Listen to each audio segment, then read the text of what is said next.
लेकिन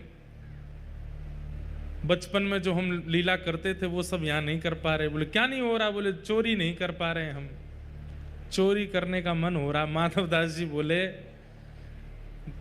धीरे बोलो, जगन्नाथ बोलते हैं लोग आपको। क्या बोलते हैं? जगन्नाथ। पूरे विश्व की रक्षा करने वाले को जगन्नाथ कहते हैं। नाथ का मतलब रक्षक। और आप जो यहाँ पे ऐसी अभी चोरी वोरी करने की बात कर रहे हो। ठाकुर जी बोले भले ही हमारा नाम जगन्नाथ हो गया हो, पर स्वभाव कैसे छूटे? स्वभाव तो वही है हमारा। बहुत मन हो रहा है चोरी करने का। माधवदास जी बोले तो फिर चले जाइए, क्यों, किसने रोका आपको? कर आओ चोरी। ठाकुर जी बोले वो भी तो बात है, अकेले आनंद नहीं आता है, एक आध दो लोग हों साथ में तो सुख मिलता है। माधवदास जी बोले बगल में सुभद्रा जी और ये बलभद्र जी हैं, इनको ले जाओ। बोले रहने दो, फिर तो हम ऐसे ठीक हैं। क्यों? बोले इनको लेकर के जाऊंगा तो फिर एक तो मुझसे खुद ही नहीं संभाला जाता अपने आप को, इनको क्या संभालूंगा फिर मैं। और बलराम जी हमारे वैसे क्रोधी हैं, चोरी में अगर पकड़े गए तो सीधा सर धर से अलग ही कर देंगे, उसका हत्या और हो जाएगी। और बल्कि बलराम जी तो ऐसे हैं, मैंने अगर इनसे कह दी कि चोरी करने जाना है तो पहले तो मुझे ही चार सुनाएंगे। और नेक शर्म ना आवे, इतना बड़ो है गो, भगवान बन गो, सब तो को आके प्रणाम करें, फिर वो चोरी करना ना छोड़ रहो, चार तो मुझे सुनाएंगे। और फिर उसके बाद चोरी करने का मन बना भी दूंगा तो बलभद्र जी बड़ देव हैं, इनको बड़े देवता माना जाता है। ये जगन्नाथ जी यहाँ पे कहते हैं कि जगन्नाथ जी अगर कोई काम पूरा नहीं कर रहे हो तो बलभद्र जी से कह दो, और ऐसा कह के कह दो कि जगन्नाथ जी देख लो हमारी सुन नहीं रहे, हे दाऊ दादा देख लो ये हमारी बात मान नहीं रहे, आपका काम उसी समय हो जाएगा। वो बड़ देव हैं। बोले अगर मैंने इनसे कह दी कि मुझे चोरी करनी है तो बलराम जी पूरी जगन्नाथपुरी को बुला लेंगे और सबसे कहेंगे हमारो लाला चोरी करने आएगा, व्यवस्था करो। ऐसी चोरी की क्या, फिर हमको सुख तो मिलेगा नहीं। बेचारे वहां जहां हम चोरी करने जाएंगे सब बेचारे कहें लाला चोरी कर लो, आ जाओ हमारे घर आ जाओ, चोरी कर लो।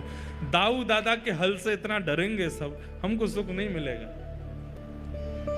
माधवदास जी बोले तो फिर अब चोर कहां से लाऊं आपके लिए, किसको लेके आऊं, किसके साथ जाओगे चोरी करने? तो जगन्नाथ जी मंद मंद मुस्का के बोले तुम बढ़िया हो, तुम चलो, तुम साथ दो तो हम कर लेंगे। माधवदास जी बोले वयोवृद्ध शरीर है मेरा, शमशान बस कुछ ही दिन दूर रह गया है मुझसे, हाथ पांव में लकड़ियां, ये हाथ कांपते हैं, पैर कांपते हैं, क्या वयोवृद्ध बूढ़े आदमी के संग क्या चोरी करोगे आप? ठाकुर जी बोले वो सब हम करवा लेंगे, तुम बस हाँ कर दो। माधवदास जी बोले नियम तो बता दो, हमने कभी चोरी करी नहीं, हमको पता नहीं है। तो जगन्नाथ जी बोले सबसे पहला नियम, बोले क्या? फुर्ती रखनी है, लेकिन फुर्ती में आवाज नहीं करनी है। मतलब गति तो तेज हो, पर जैसे हम चलते हैं तो हमारे पैरों की आवाज आती है, हाथों की आवाज आती है, कपड़ों की आवाज आती है, आवाज नहीं आनी चाहिए। फुर्ती भी हो और आवाज ना हो, पहला नियम। और दूसरी बात, पलके नहीं झपकनी, नेत्र खोल कर रखने, कान खोल के रखने, ध्यान रखना कहीं से कोई आ नहीं जाए। बोले अच्छा, और कोई नियम? बोले ये दो तुम निभा लेना, बाकी मैं संभाल लूंगा, चलो। माधवदास जी बोले कहां जाएंगे चोरी करने? कौन गोपी, यहां कौन गोपी के यहां जाओगे? बोले गोपी गोपी के यहां नहीं जाएंगे। तो बोले ये जो राजा हैं जगन्नाथपुरी के, इनके बगीचा में खूब सुंदर सुंदर कटहल होते हैं, और देखो ये हमारे लिए भोग लगाने भेजते नहीं है, हमको कटहल खाने का मन कर रहा है, कटहल की चोरी करके आएंगे। माधवदास जी बोले इतना सब कुछ करने की क्या आवश्यकता है, हम राजा जी को पत्र भेज देते हैं, कटहल भिजवा देंगे, कल कटहल ही कटहल पाना, आप चोरी करने का। अरे माधवदास फिर तुम वही बात कर रहे हो, तुम कटहल मंगाओ, चलो कह दो राजा से कल एक कटहल भेजे। कटहल आया, बोले अब इसकी सब्जी बनाओ, सब्जी बनाओ, अब हमने पाली अब तुम पाओ। वो पाली, बोले अब स्वाद मिल गया? बोले हाँ, अब तुम चोरी वाले कटहल का स्वाद देखना, इससे दुगना होगा।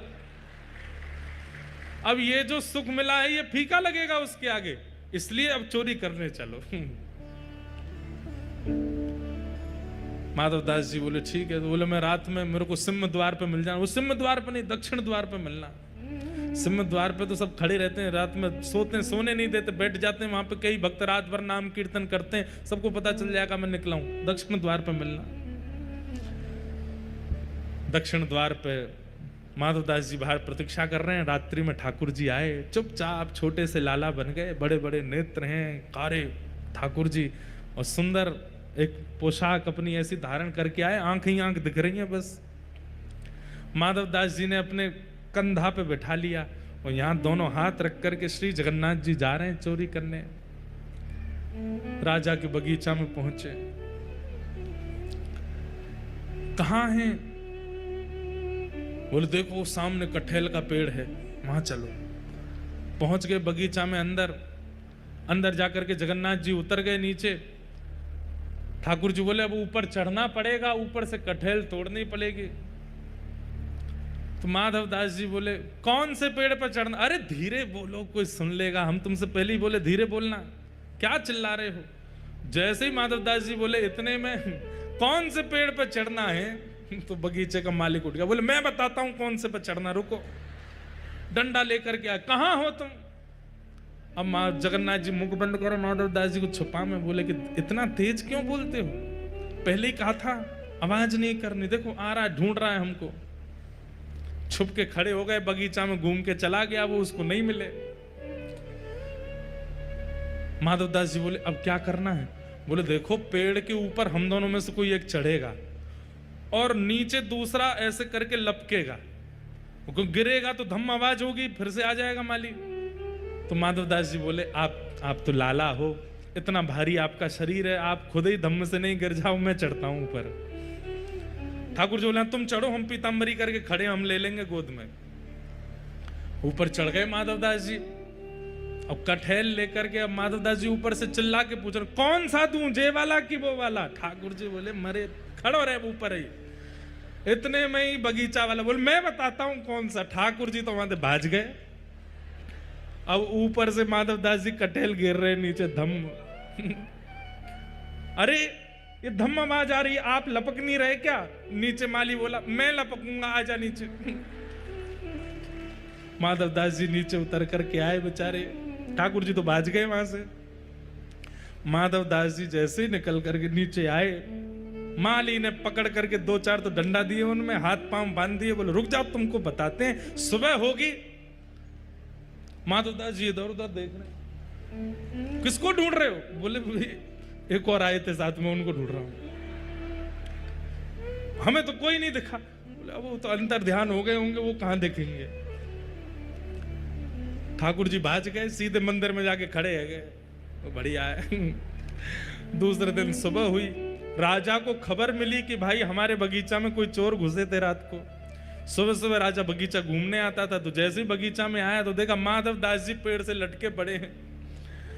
राजा उनको गुरु मानता था, तुरंत आकर के अरे गुरुदेव गुरुदेव गुरुदेव, ये कैसी लीला, जल्दी खोलो इनके। मालिक है, इनको नहीं खोलना, ये रात में कटहल चुरा रहे थे यहां से। अरे हमारे गुरुजी हैं, खोलो इनको। तुरंत खोला, माधवदास जी के नेत्र सजल हैं। राजा बोले भगवान गुरुदेव ये कैसा कौतुक, आप मुझे बोल देते, मैं आपने परसों भी तो मंगवाया तो मैंने कटहल भिजवाया, आप और इच्छा थी तो मैं और भिजवा देता। माधवदास जी बोले हमारा शरीर देख करके तुमको लगता है कि हम कटहल खाते होंगे? हमारे अंग में कहीं भी आपको ऐसे लक्षण दिखते हैं? हमारी जीवा इतनी चटोरी होगी कि हमको कटहल की इच्छा हो? तो बोले हमारी जगन्नाथपुरी में सबसे चटोरे कौन है? बोले कौन है? बोले सबसे ज्यादा स्वादिगर एक ही है, महाप्रभु जगन्नाथ। उनकी इच्छा हो रही थी कि भैया बहुत बड़े है गए, हमने चोरी नहीं करी, तो चोरी करने के लिए आपके बगीचे में आए थे, कटहल की चुराई करने के लिए हमको ऊपर चढ़ाया, सबरी बात बताई, और बोले वो तो भाज गए, इसने हमको पकड़ लिया। राजा के नेत्र सजल हो गए, चरणों में गिर गए, बोले मैं कितना बड़ा भाग्यशाली हूं, महाप्रभु जगन्नाथ मेरे बगीचे पर चोरी करने आए। और उसी दिन पूरा बगीचा महाप्रभु जगन्नाथ जी के ही नाम कर दिया। बोले अभी महाप्रभु जी का ही है, अभी हमारा नहीं है, अब यहाँ जो भी सामग्री सब महाप्रभु जी की। माधवदास जी बेचारे स्नान ध्यान करके निकले, समुद्र प्रणाम करने जाते थे रोज भोर में। जैसे ही समुद्र प्रणाम करने गए, सोई दूर देखा कालिया ठाकुर ऐसे ऐसे चलते आ रहे। माधवदास जी बोले बहुत बढ़िया, भाज गए थे रात को?